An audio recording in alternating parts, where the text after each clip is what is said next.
Well, we've come to the finale of our study of church history, and so we'll get started on that in just a moment. But before we do, let's bow for a word of prayer. Loving Father, we come into your presence as we are going into this study this evening, as we think about your word and the impact that it has had in the world, as we think about the many years that have come by since your Son walked upon it, and as we think about all the generations of people who have sought to worship you in accordance with your word. We are thankful for the examples of those who have gone on before, and we're thankful to know about the struggles that they've had and the efforts that they've put forth in trying to do just simply what you want them to do. We're thankful to know of the other efforts that have been worked out in the world. We're thankful to know of the mistakes that have been made, and we're thankful to be able to learn from them.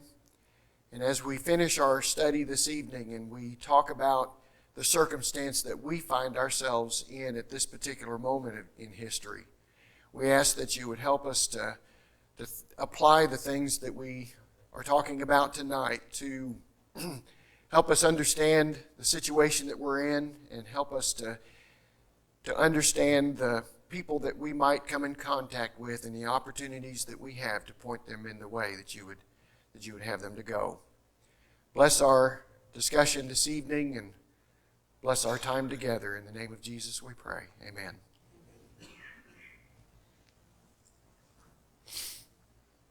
So we actually completed our study of the class book last week, and so this is we're freelancing the rest of it this evening. I really want to paint together a picture of the religious environment that we find ourselves living in. I want to take, the history that we've been looking at and how we've seen things developed and answer the question, why are things the way that they are that we see them today?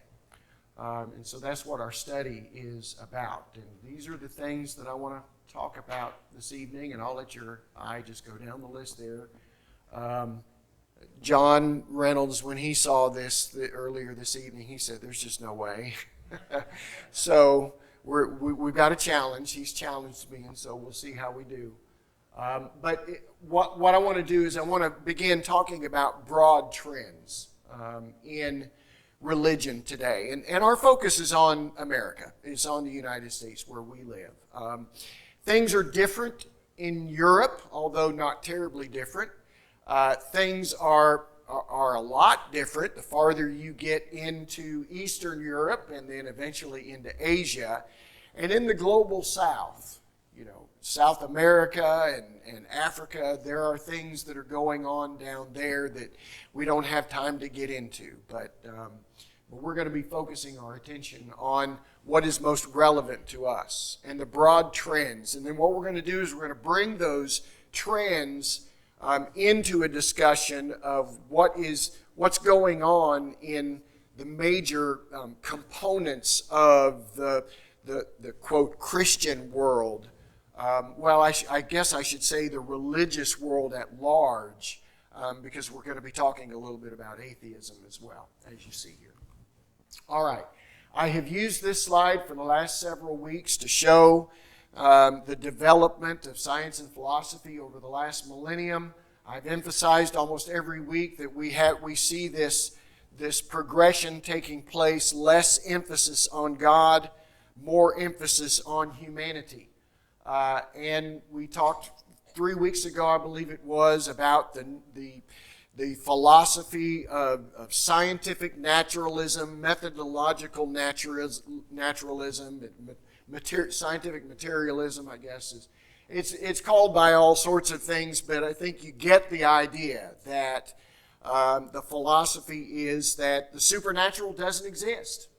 And if we're going to study the world by science, and science involves observation, and it involves testing and reproducibility and things like that we really cannot consider the miraculous as a reasonable explanation for anything that we might observe. Now, for those of us who are cessationists, okay, we believe that miracles have ceased, right? So we're cessationists. And so it makes perfect sense to us to say, yes, science is an adequate tool to observe the things that are ongoing today in the world to try to understand them. But the problem is that, materialism applies that to the past as well, and basically says not only do miracles not happen today, but they never have. And that's really the distinction that needs to be made there. So, and of course, as we've moved forward in these iterative steps, where the perspective has become more materialistic, it sort of fell off the deep end with Charles Lyell and Charles Darwin that we talked about last week. So looking at the trends, we need to begin, I think it's appropriate that we begin with the new atheism. And I don't know if that's a term that you've heard before or not. Of course, there's nothing new about atheism. So why would we be referring to the new atheism? Well, there's a new emphasis that is being made in some circles of atheism. And I don't want to leave the impression that all atheists are looking at things this way now. But the new atheism is a particularly militant form of atheism that says that it no longer is an atheist content to say, you believe what you want to believe, and I won't believe anything, and we'll both get along. The new atheism goes beyond that and basically says that, religion is a harmful contagion on society, that really religion needs to have nothing to do with education or government or anything like that. The four horsemen of the new atheism, that's not my term, but you'll see that term used in popular discourse. Richard Dawkins, who's probably the most well-known, Daniel Dennett, Sam Harris, and Christopher Hitchens. Christopher Hitchens is actually dead now. Excuse me.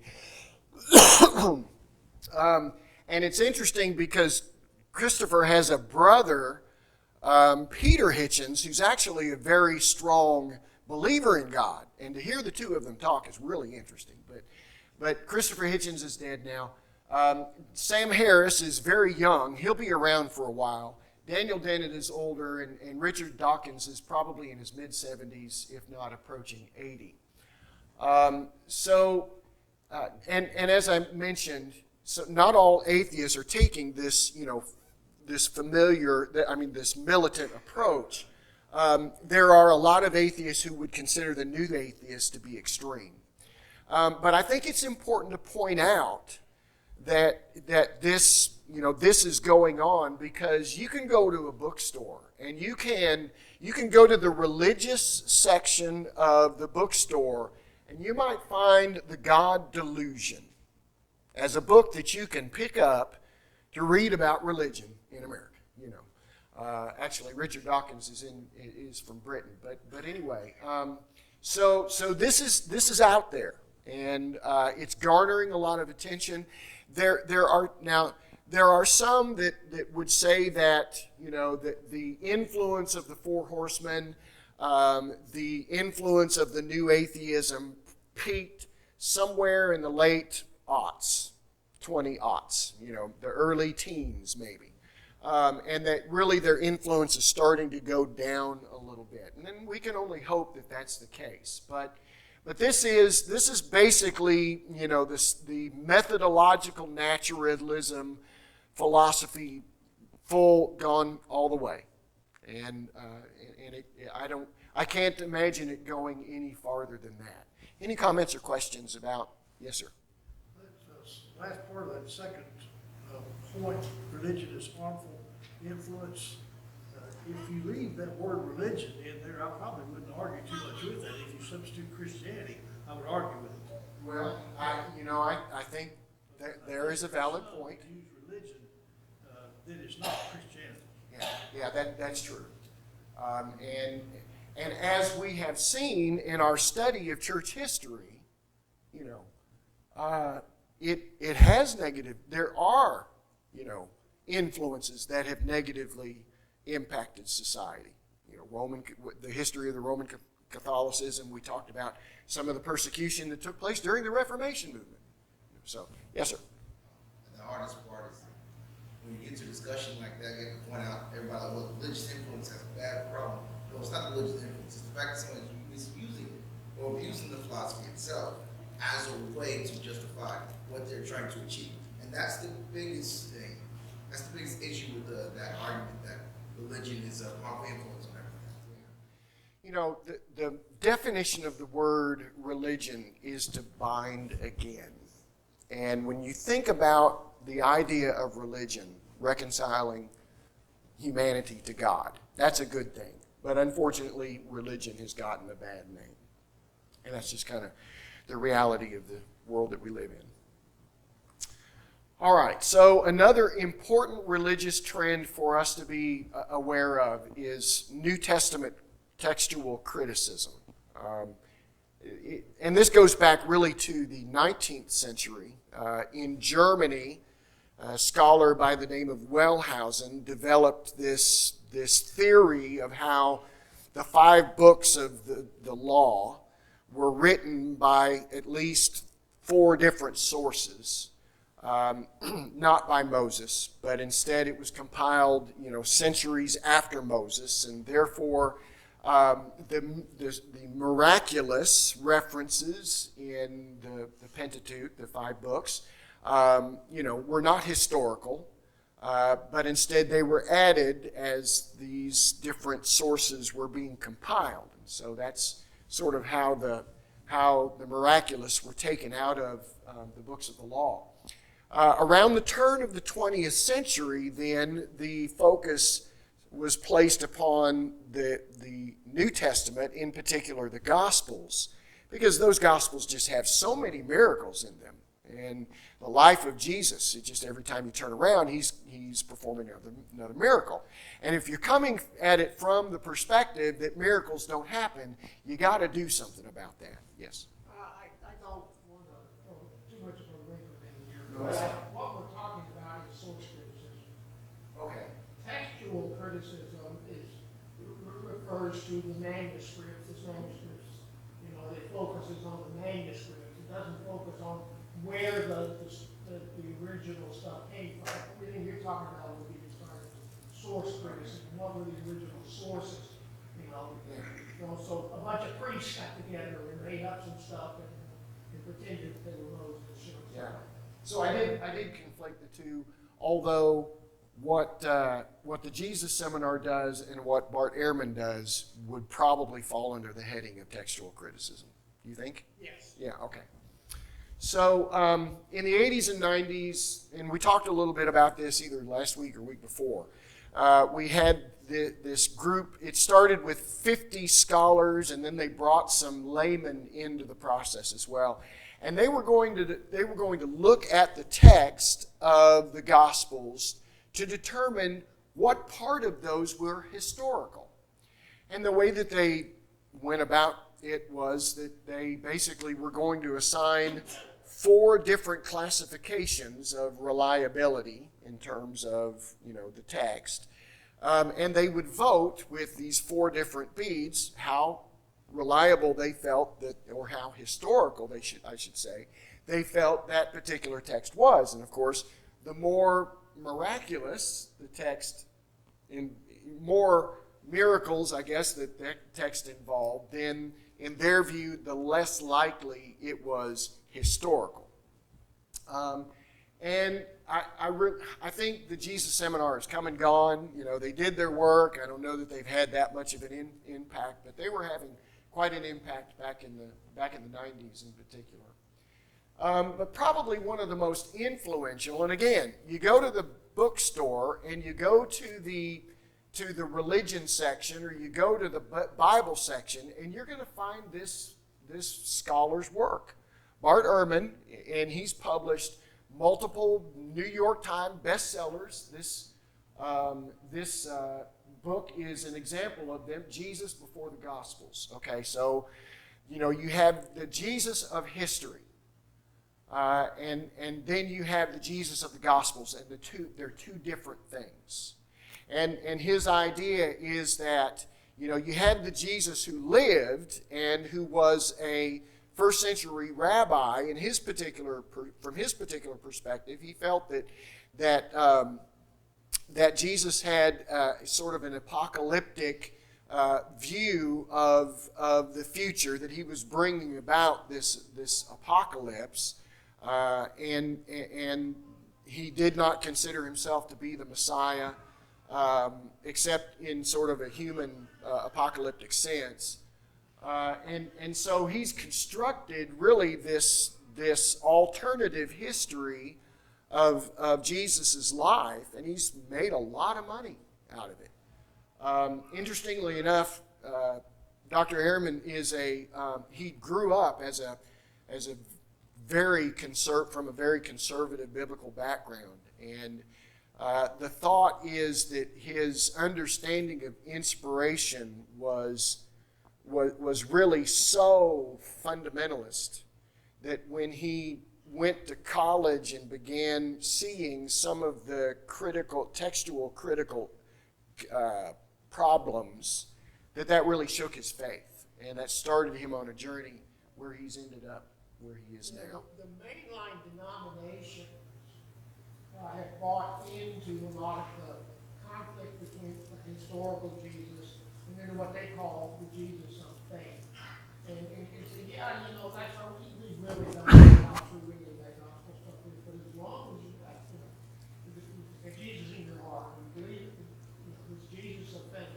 And, some of the major theologians in the 20th century, they pushed that Jesus of faith idea in response to the fact that other than Roy Abraham said, well, you can't trust the historical reliability. But that doesn't matter. We'll just believe. To give you some sense of this, I came upon this magazine in Tractor Supply Center. Okay, they had a magazine rack, history, and I can just imagine somebody coming in there, going up and saying, "You know what? It's Christmas time. I think I'll read a little bit about life of Jesus." And if they pick this up, then here's what they're going to get. The first section asks the question, "Who was Jesus?" Written many years after his death, the Bible's description of Jesus includes few details of his everyday life as a young man. Well, that's actually true, right? All right, the next section, finding Jesus. Scholars have attempted to reconcile the myth of Jesus with the man whose beliefs spawned one of the world's great religions. Okay? All right, moving on to the birth of Jesus. The Bible tells us Jesus was born in Bethlehem, but the birth story may have been refined by writers who needed to tailor their account for the times in which they lived. And then finally, down there where it says how he died, questions surround the characterization of Jesus as a rabble-rouser or attention seeker. Scholars weigh in on the contradictions in some of the Gospels. Of course, Ehrman's view is that Jesus was a rabble-rouser, and he's probably one of the scholars who's weighing in on the contradictions. So, and again, if you're watching on the History Channel, did you raise your hand? Oh, if you can turn on the History Channel and you'll see a TV show about Jesus, and very likely it's going to be coming at it from this perspective. You have to be watching out for that. Okay. So straight up ignore is literally anything that has to do with anything that Christ. Okay. Through the Gospels, Christ often explained why he was doing something. Okay. So at this point, it's not only that he's ignoring everything else, but he's ignoring what Christ explained what he was trying to achieve. Because remember, people writing those stories, most of them never met Christ until after he'd already been 30 years old. Yeah. So technically they would have been there. Some of them would have been there, maybe a couple of them not to.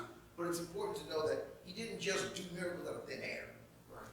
Based on biblical perspective, he actually explained why he was doing them, and when times when he did not. So you're kind of killing when you argue that he wasn't that those didn't happen, or that he did everything with some kind of magic trick, I mean, come on. Well, and the thing that I want to emphasize before we move on from this is that in terms of these, these theories or these explanations, there's absolutely zero, what we would consider credible historical evidence of this. And we put a limit on God's power. Oh, yeah. And that's the biggest thing that goes through this process, is that we often look at God and we try to limit it in our individual terms as humans. And in this case, we're literally trying to limit, he's literally trying to limit what God can do. I mean, when the magazine says many seek the man behind the myth, but when it comes to religion, perhaps historical truth is beside the point. When they construct these alternative explanations of the historical Jesus as distinct from the Jesus of faith, again, there's zero evidence that they're drawing that from. None whatsoever. Nothing that rises above the flimsiest circumstantial evidence.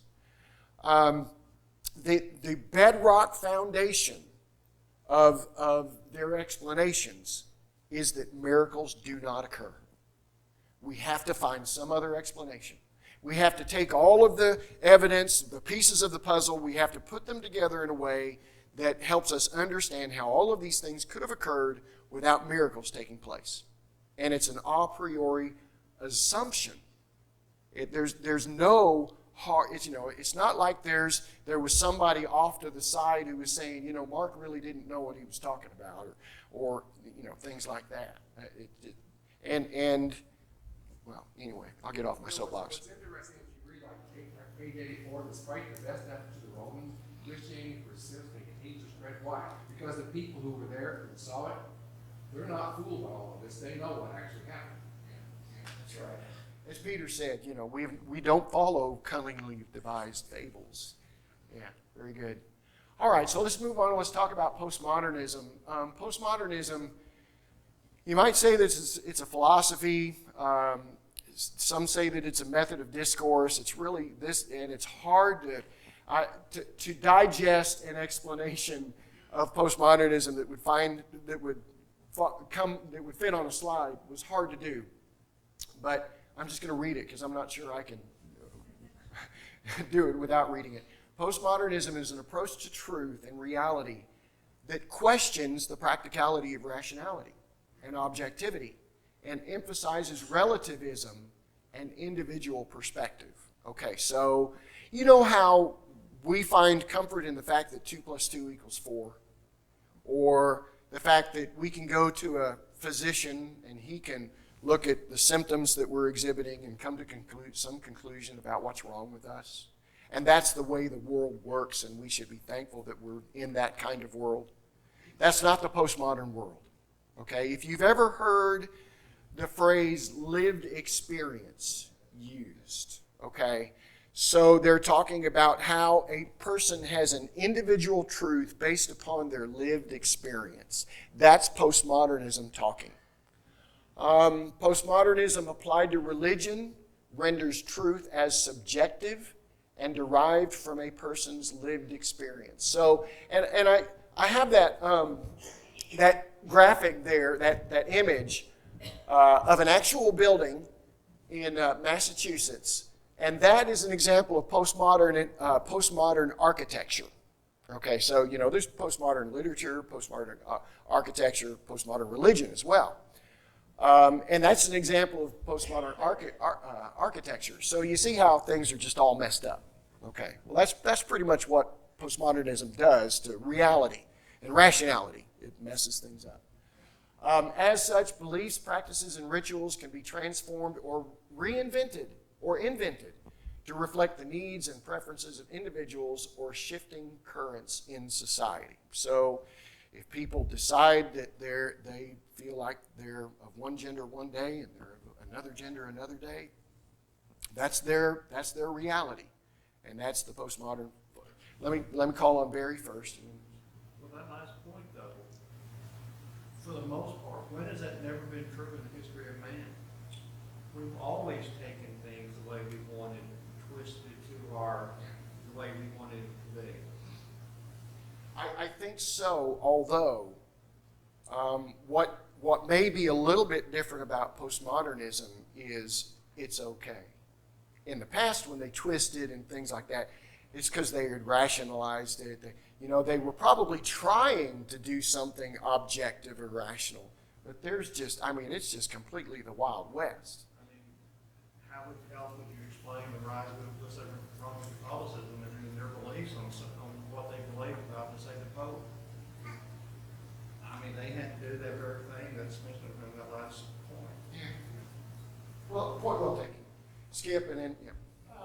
I preached a sermon on this once, and I found the cartoon that, I don't remember the exact details, but there's been an accident, and one person is saying, you ran a red light, and the other person says, well, that's just your opinion about the whether it was red. That's postmodernism. This other guy said, that light was, green to me. That's my lived experience. You can't tell me that it was green. One thing that you'll find about people that espouse postmodern ideals is, anything goes, unless you're a traditional, Christian or really any kind of person holding any kind of Abrahamic values, whether you're Protestant, Catholic, New Testament Christian, Jewish, Islam, you have, you brought up the whole gender ideology thing. There's a really good documentary I recommend called "What Is a Woman?" That this guy basically interviews a lot of people in that field, that are in the business of gender reassignment surgeries and therapies and whatnot, and ask some basic questions of not even just that, but just reality, and they can't tell him that they're sitting in the same room, or that he asked one girl on the street, like, do you exist? And I don't know, do I exist to you? Like, what if I say you don't exist? Well, she said, well, then I don't exist.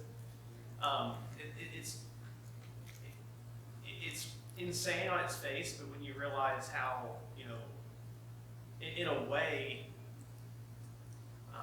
we want to live in reality. We want to live in the truth, and that's what we believe the Bible to be is the truth, not just a truth, not our truth, but the truth. But for so long, people in the world have been regurgitating and re-ingesting this idea that we can all be right, but it just becomes this ridiculous, diluted cycle of accepting anything as truth except for what the actual truth is, and that's the only thing that is taboo is actual, real, common sense truth. It's amazing. Right. It is. It would be laughable if it weren't affecting our society so much. Yeah, such a good point. All right, we'll talk a little bit more about postmodernism. I want to talk just a little bit about the social gospel. And this is not the social gospel as we talked about it last week, which was something that took place within institutional churches of Christ beginning in the 60s and then moving into the 70s. Religious historians talking about the Christianity as a whole would refer to the social gospel as a movement that began early in the 20th centuries, where mainline Protestant denominations, and to a lesser extent in Roman Catholicism, began to put more emphasis on social issues. And I don't know if you can read the signs there of the people, but one of them says, environmental justice is a moral issue. Poverty is a moral issue. Equal protection under the law is a moral issue. Standing for peace, not warmongering, is a moral issue. Economic justice is a moral issue. A lot of those things are good ideas, and as people, we should be, fighting for them. And if we don't have them, or if we may have them, but if other people don't have them, then we need to be advocating on their behalf. But what's the commission that Jesus gave the church? Go into all the world and make disciples of it and teach, so this and so focusing on these social issues have really supplanted the work of the gospel in the mainline Protestant denominations. The way that was twisted is that it's the idea that somehow we can make heaven on earth. The gospel is socially conservative. The gospel is not trying to fix this earth. This earth is doomed. What the gospel is trying to do is get people ready for the next one. Exactly. Did I see another hand? Okay, the last trend.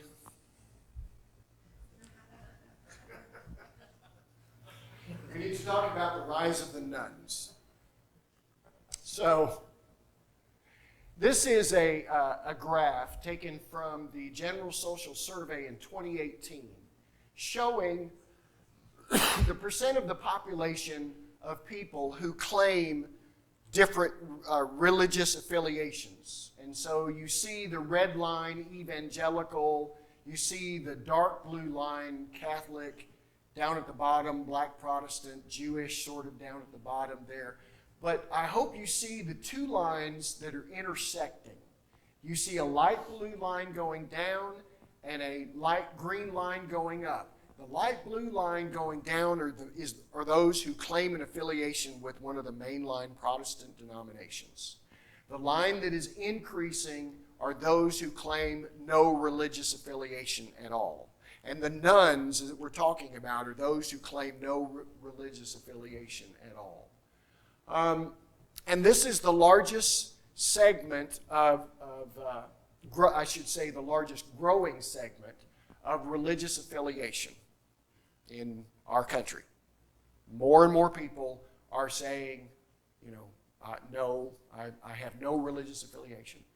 The nuns appear to be leaving primarily the mainline Protestant denominations.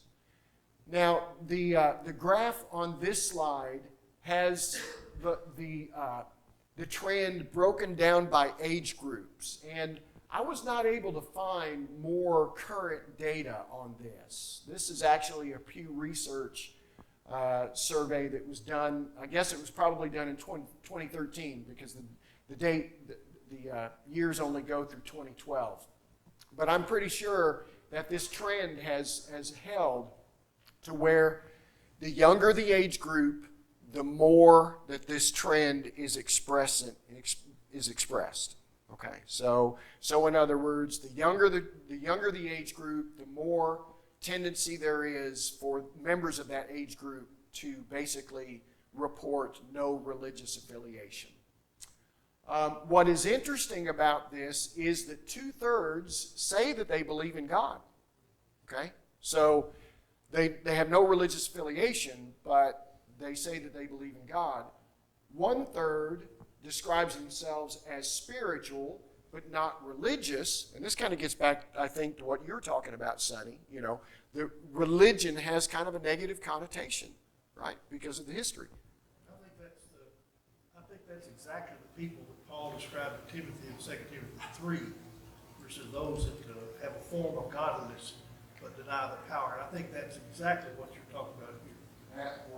Yes, They appear to be religious, but they deny that it's something that could guide them or can save their soul. They're ever learning, but never becoming Right. knowledge of truth.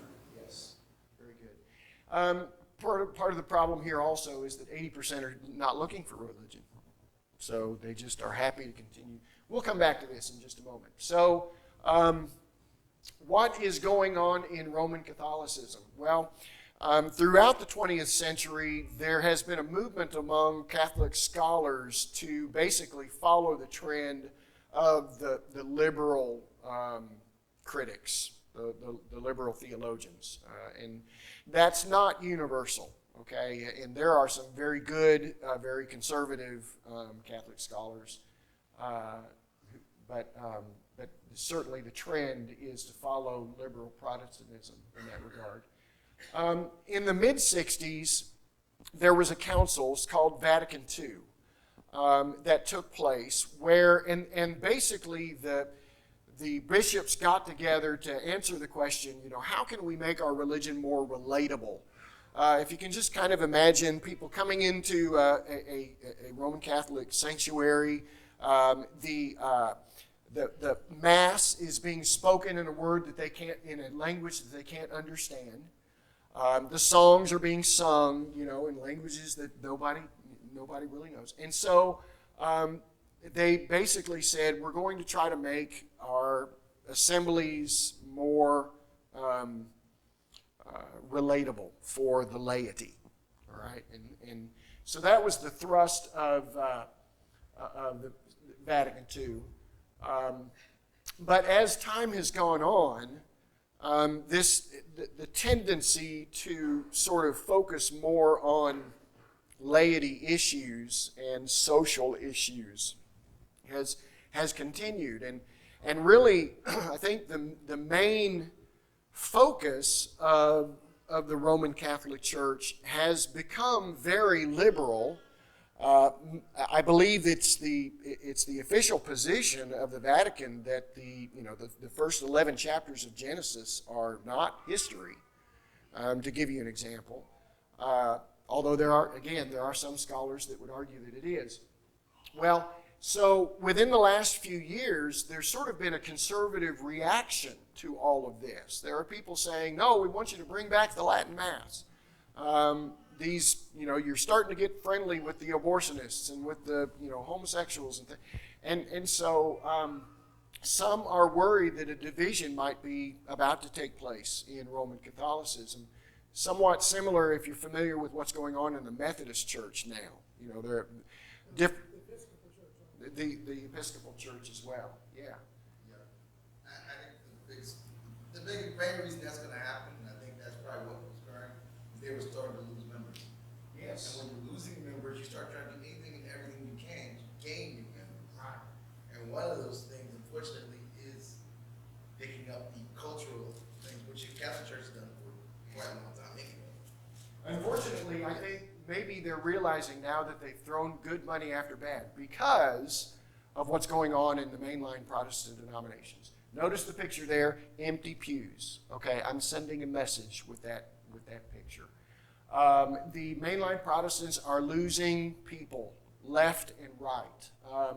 As the 20th century has continued, they have focused more on a social agenda. And you might wonder, why are they losing so many people? I'm going to give you my theory. I don't know if there's anybody that would agree with me or whether there's any evidence to base this on, but my theory is that, when you become basically a social organization and what is bringing people together is not a common faith, then you might as well just go join a social club. You might as well just become a member of some kind of social organization. Why become a Methodist if all you're going to do is help feed people and do other things? But go ahead, and then Kurt. Kind of building off of the point you just made. I think part of the reason why so many mainline Protestant denominations are bleeding membership is a direct result of them trying to pander to the world. There's been a lot of, I don't know if anyone else has seen these, but there's been some viral videos over the last couple of years of Episcopal churches, Methodist churches. You mentioned how they're going through a divide within the United Methodist Church of clergy basically giving the mainline secular LGBT talking points from the pulpit, hosting things like drag shows in the church buildings and all kinds of basically shameful, lewd, teachings and performances that they're doing from the pulpit. If you're gonna do that as a church, all you're doing is taking a big giant mirror, projecting it at the world, and you are just doing what the world is doing. If you're a person of the world, you're already living in sin, why would you want to go and participate in that if you don't have any strong belief in God anyway. And they're basically telling you what you're doing already is fine.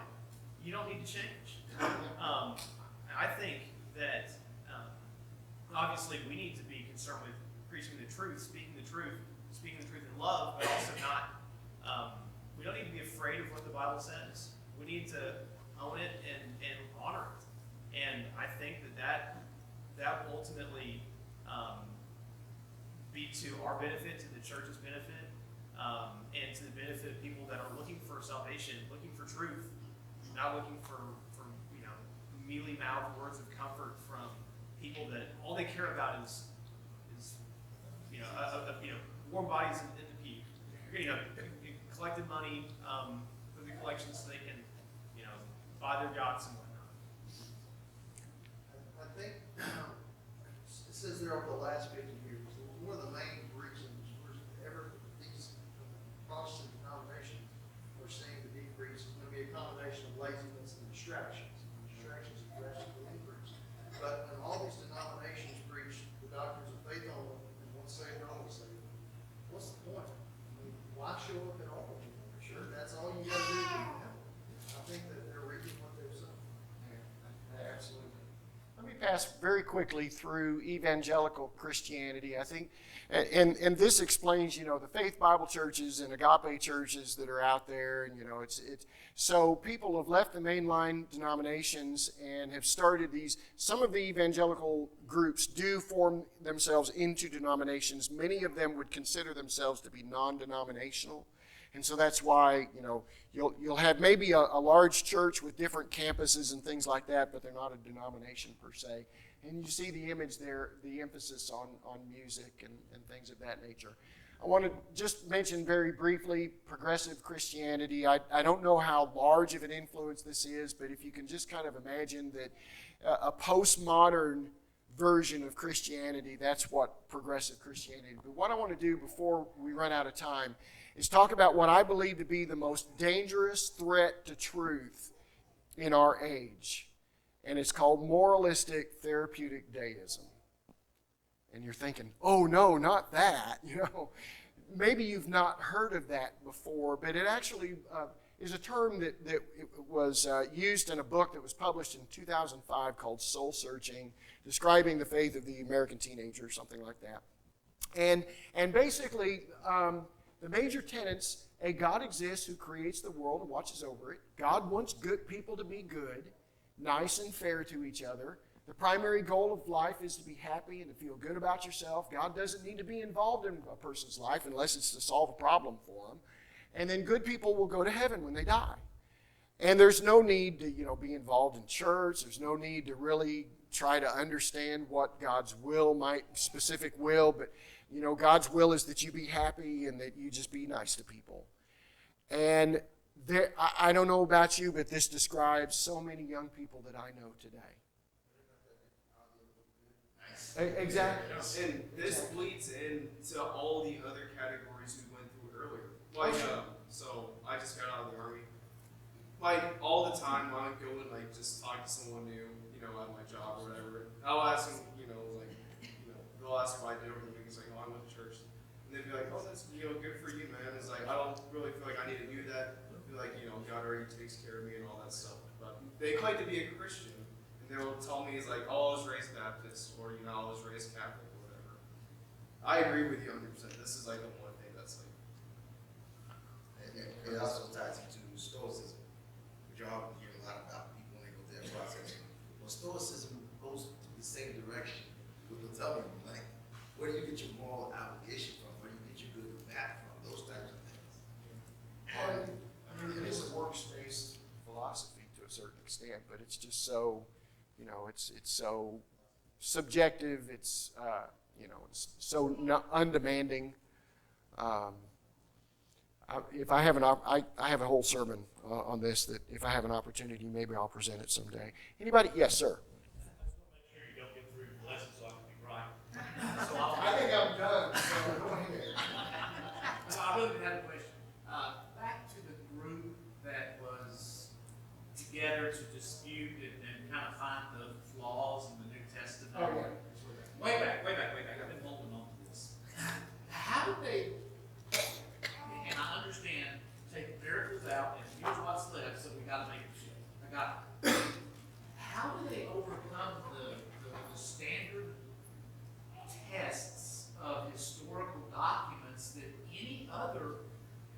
historical document has to face and how the testaments stack up against that versus their findings. I just find it kind of hard to buy off of anything based off of the true evidences of what's there to support the writings. Yeah. And so what John is referring to is if you compare the documentary evidence for the Bible, for the individual books of the New Testament, to the writings of Homer or any other document from antiquity, there's no comparison. We may have 4 or 5 ancient copies of the Iliad or the Odyssey, but we have thousands of copies of the New Testament. So, yeah, that's one of the strongest arguments that can be made against that.